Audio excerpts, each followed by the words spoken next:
Good morning ma'am. Good morning ji. Ma'am हमारा प्रश्न है आपके लिए, हिंदी और एसएस के बहुत अच्छे टीचर हो, यहाँ कितने दिनों से सेवाएं दे रहे हो? मुझे यहाँ सेवाएं देते हुए लगभग 10-11 साल हो गए हैं। Yes ma'am. तो मैं हिंदी और एसएस टीच करती हूँ और लगभग मतलब हिंदी और एसएस में बच्चे कार्य भी अच्छा कर रहे हैं और रिजल्ट भी 100% आता है हिंदी का। और मैम हमारा दूसरा प्रश्न आपके लिए, कैसा अनुभव रहा आपका? हाँ, 10-11 साल का मेरा जो अनुभव है वो बड़ा ही इंटरेस्टिंग है, क्योंकि मैंने यहाँ 10-11 साल हुए हैं। तो उस बीच मैंने देखा कि यहाँ जो बच्चे हैं उनमें हर प्रकार का अनुशासन मिलता है। अनुशासन के साथ साथ पढ़ाई भी अच्छे कर रहे हैं बच्चे। यानी कि हमारा जो स्कूल है, मैंने शुरू से देखा है, ये सिर्फ पढ़ाई ही नहीं, बच्चे का मतलब सर्वांगीण विकास अपने साथ लेकर के चलता है। Yes ma'am. पढ़ाई के साथ साथ अनुशासन है, चाहे वो कोई सांस्कृतिक प्रोग्राम की बात है, तो हर प्रकार का विकास यहाँ पर बच्चे का होता है। और मेरे ख्याल से मतलब सभी माता पिता संतुष्ट भी हैं।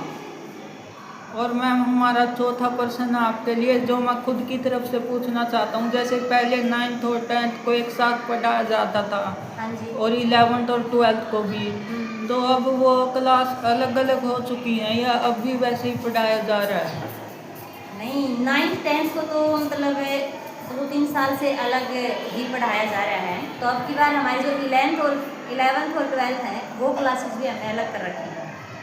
क्या रीज़न रहा मैम इसका?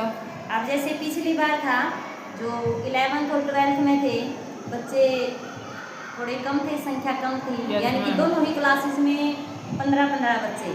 तो जैसे आपको पता है 130, भाई 30 बच्चों पर एक टीचर।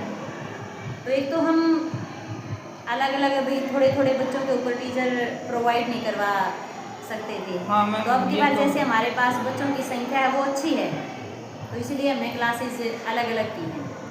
बहुत अच्छा काम किया मैम। और मैम अपना अब अगला सवाल है, खासकर लड़कियों को आगे बढ़ने के लिए आपके क्या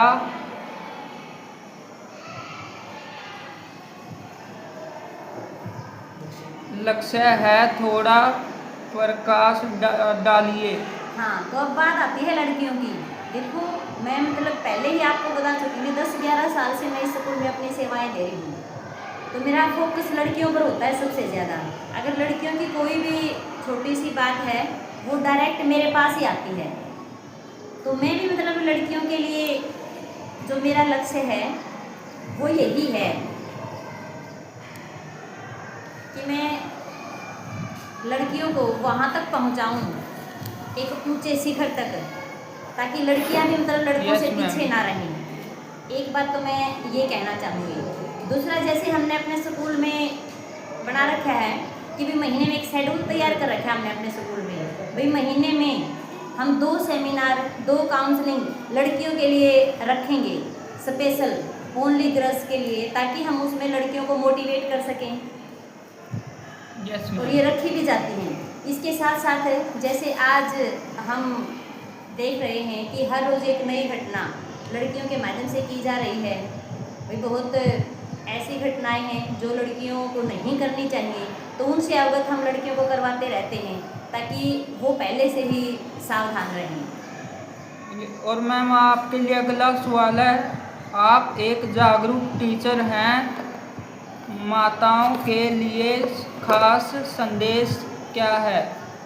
देखो, मैं मतलब माताओं के लिए एक खास संदेश देना चाहती हूँ, क्योंकि शायद हर किसी को इस चीज़ का पता होगा कि एक माँ जो होती है वो किसी भी बच्चे के विचारों का बैंक होती है। यानी कि बच्चे के जो अच्छे और बुरे विचार वो सभी माँ के पास पहुँचते हैं। तो शायद मेरे ख्याल से 2% बच्चे ऐसे होंगे जो अपनी बातें अपनी माँ के साथ शेयर नहीं करते। नहीं तो बच्चा, चाहे वो अच्छी बात है चाहे वो बुरी बात है, माँ के साथ शेयर जरूर करते हैं। हो सकता है भाई अपने पिता से बच्चा थोड़ा सा डरे, पिताजी के साथ ना शेयर कर पाए, लेकिन माँ के साथ पक्का शेयर करता है। तो मैं उन माताओं को यही संदेश दूंगी कि भी यदि कोई बच्चा उनको लगे है भाई वो अपने विचार उनके साथ साझा नहीं कर रहे, तो सबसे पहली बात तो यही है कि भी माँ को अपने बच्चे को इस प्रकार से डालना चाहिए भी ताकि वो अपनी माँ के साथ विचारों को शेयर करे, और विचारों को शेयर करने के बाद माँ उसके ऊपर प्रकाश डाले कि भी हमारा बच्चा जो है किस लाइन पे जा रहा है। यदि उसने कोई ऐसे विचार माँ के साथ साझा किए हैं जो सही नहीं है, तो माँ बच्चे को बताए उनके बारे में कि बेटा इस प्रकार आपको नहीं करना चाहिए।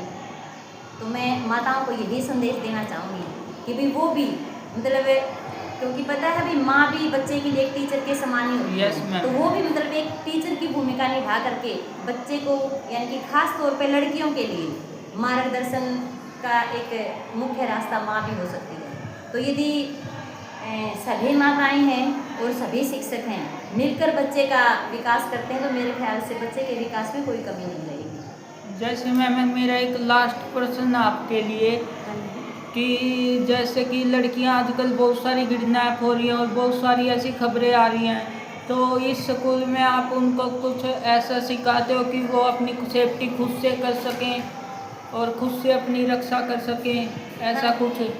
हाँ जी, देखो मतलब मैं ये चीज़ तो आपको पहले भी बता चुकी हूँ भाई हमारे स्कूल में लड़कियों के लिए भाई महीने में 2 सेमिनार काउंसलिंग वगैरह हम करवाते हैं। लेकिन अब जैसे आपने ये क्वेश्चन किया है अभी किडनैप वगैरह हो रही है तो बच्चा खुद सेफ्टी कर ले, एक तो इसके बारे में हम बच्चों को बताएंगे कि भी सामने वाले का थोड़ा बच्चा दिमाग पढ़ने की कोशिश करे, भी सामने वाले के जो हाव भाव हैं वो कैसे हैं, या फिर थोड़ा फिजिकली स्ट्रॉन्ग, तो उसके लिए देखेंगे हम अपने प्रबंधन समिति से भी कुछ इजाज़त लेंगे। अगर उनके इजाज़त से हमें हो सका तो बच्चों को थोड़ा फिजिकली भी तैयार करने की कोशिश करेंगे। हाँ, ये ज़रूर करना मैम, क्योंकि आजकल लड़कियों की सेफ्टी बहुत ज़रूरी है। हाँ, तो कोशिश है हमारी भी हम दिमागी तौर के साथ साथ जो फिजिकली तैयारी है लड़कियों की वो भी करवाएं ताकि वो अपनी सेफ्टी खुद कर सकें।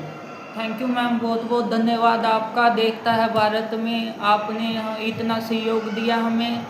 आपका भी बहुत बहुत धन्यवाद जी, आपने मतलब हमें इस काबिल समझा कि भी हम आप के प्रोग्राम में यस आए। Ma'am, thank